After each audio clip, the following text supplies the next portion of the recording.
Today I want to talk to you about what my approach is with repair clients who bring me a guitar with a number of different issues, but they can't or don't want to take care of all those issues at one time. So they're committed to repairing the guitar. We've already discussed what all the problems are, and they want to go ahead and do them, but for budget reasons or whatever, they have to do it in chunks. So a couple different visits to the shop.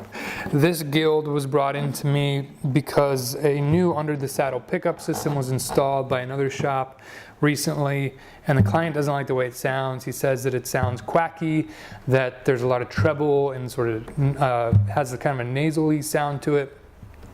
And so my approach is client brings a guitar in with a problem. I look over the whole instrument, and this is true of all repair clients. And I just try to identify all the issues that I see. I do this for a few different reasons. One is obviously a problem like a quacky pickup system is probably being caused by some issue in the instrument, and I have to find that issue. But also, I just believe that it's important for every client to know what's going on with their guitar. So I can say, you have this issue here, but it's not an issue that needs fixed right now, but you just need to know about it. Or I can say, I see an issue here that's causing other problems that you're experiencing. So in any case, they bring it in, I look it over, and in this case I saw that the saddle is very low, as you can see, and that's being caused by a low neck angle, so the neck needs reset. The reason this is a problem is twofold. One, it's not putting enough torque back here in the active top part of the top, so it's compromising the acoustic tone of this instrument. And the other problem is that it's not putting enough downward pressure on the saddle, which can cause irregular volume levels in the pickup system from string to string, and can contribute to some weird rattling or trebly kind of sounds in the piezo. The bridge plate is needs repairing. So the ball ends of the strings are rising up into the rosewood bridge plate, and that can also cause some little odd, like harmonic rattling sort of things that, you know, it's that kind of rattle that you don't know where it's coming from. I also noticed that there was some really big fret buzzing areas. The frets were super low. I couldn't do a fret dress, so we had to do a fret job there. And then he also wants a bone nut. So I go over all that. I explain all those problems. I explain how they're affecting the system as a whole, and I give him a ballpark estimate on the total cost of everything, as well as like an itemized estimate. So if a client says, "Great, let's do it all," then that's fine. I'll take the guitar, give them a time frame, and we're done. We're good to go. If the client says, "I want to do all that, but I have to do it in chunks," so then the question becomes, how do you prioritize all of those issues?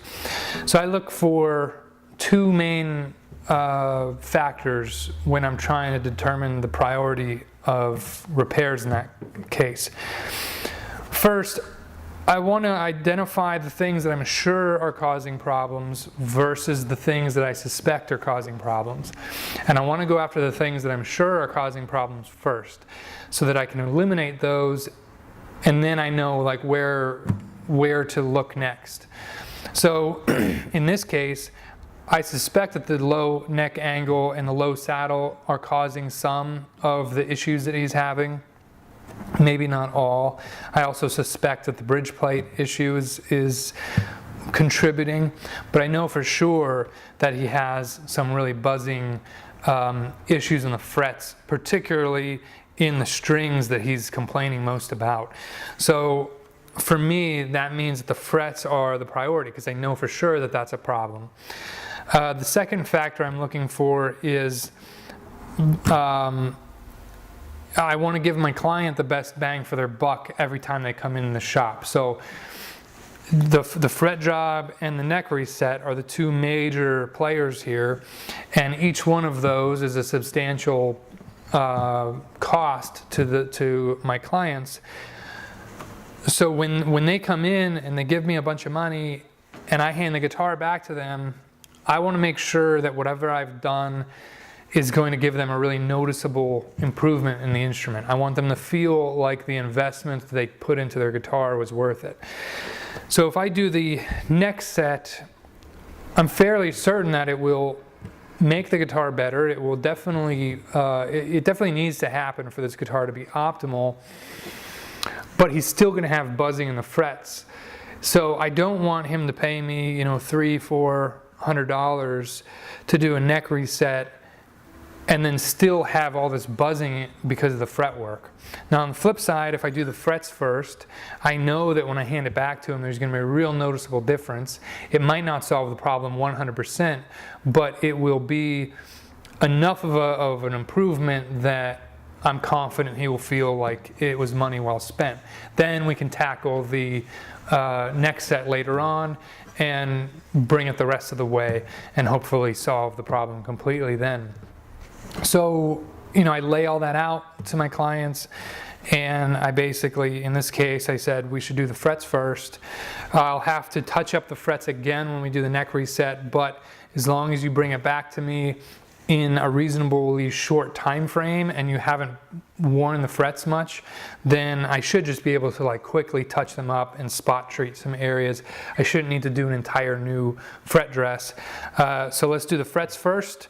And then he opted to fix the bridge plate as well in this round, and then he'll bring it back to me in a month or two. We'll do the neck reset and the bone nut, and hopefully that solves the problem. Also, when I do the neck reset, I'll complete the subsequent setup. I didn't want to do really anything with the setup now because I know that it's pretty much set up like he wants it now with the neck angle, and I know that when I do the neck reset later, I'm going to have to completely redo the neck or redo the setup anyway. So the frets are good now. It did make a big difference. Didn't solve the problem 100%. I didn't think it would, but I think it was the right call because when he comes and picks up this guitar later today, he's going to notice that there's no buzzing in his fretboard acoustically, and at least through my amp, I think that it made a pretty good impact on his pickup system as well. So that's how I approach jobs like this. It's kind of a case-by-case thing. It's not an exact science. You sort of have to read the client and figure out where they're at and what they're thinking, but I think it's a good approach. It's worked well for me, and I think my clients appreciate it. I think it's important to be honest with them. It's important to really explain everything well, and I think if you do those two things, then people are generally more than willing to work with you on work with your plan as the luthier. So hope that's helpful. Hope that helps some repair people. Some people who've been repairing for a long time probably are doing all of this intuitively already, but some of you people who are getting into it or trying to start shops, whatnot, hopefully that helps. Shoot me an email if you want more videos. Let me know what you want me to talk about, and I'm happy to do it. Take care.